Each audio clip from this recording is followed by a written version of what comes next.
Актуальным остается вопрос нецелевого и неэффективного использования земель сельскохозяйственного назначения.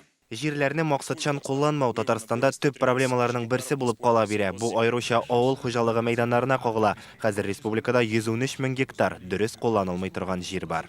В прошлогоднем контрольном мероприятии в Балтасинском муниципальном районе. Мәсәлән, узган ел Балтач районында шундый 7 очрак ачыкланды. Моннан тыш авыл хуҗалыгы җирләреннән еш кына файдалы казылмалар чыгара башлыйлар. Узган ел Азнакай белән Актаныш районнарында законсыз ком чыгару урыннары барлыгын белдек.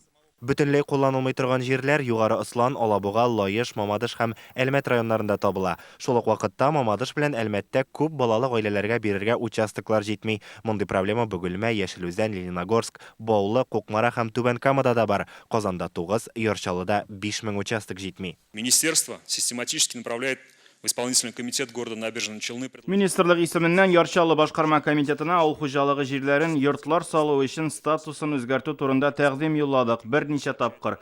Әмма алар бездә җиргә кытлык юк дип җавап бирә. Мондый тәкъдимнәр башка районнарга да килгән очракта җитәкчеләргә уйларга киңәш итә. Республикадагы муниципаль унитар предприятиеләрнең финанс хәле дә мактанырлык түгел. 44 МУП убыточно.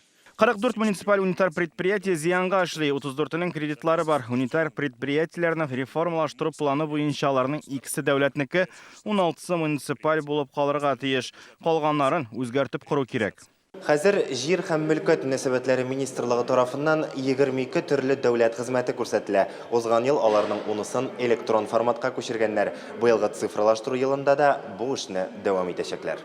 Моннан тыш республикада җир һәм милек эшләренә багышланган бердәм мәгълүмати ресурс булдырыла. Шулай ук бездә муниципаль һәм дәүләт милке белән идарә итү һәм аны теркәү буенча системада барлыкка киләчәк. Утырышта министрлыкка яңа бурычлар да куелды. Этот год объявлен годом цифровизации республики президентом нашей республики Рустамом Ивановичем Миннихановым. Рөстәм Нургалиевич тарафыннан бу ел цифрлаштыру елы дип игълан ителде. Шуңа күрә бу өлкәдә эшне дәвам итәргә һәм көчәйтергә кирәк. Район башлыклары авыл хуҗалыгы җирләренең ничек кулланылышына игътибарны арттырыгыз. Милек хуҗаларының җирләрне теркәвен дә таләп итәргә кирәк. Быел торак пунктларның чикләрен билгеләү эштә дәвам итәчәк. Әлегә ул 35%-ка башкарылган. Республиканың исә күрше 5 төбәк – Башкортстан, Мари Эл, Чувашия, Самара, Оренбург белән чикләре расланган. Ульяновский һәм Киров өлкәләре белән бу эш буенча сөйләшүләр алып барыла. Илгиз Шәкүров, Марат Зәйдуллин, Яңа Гасыр каналы.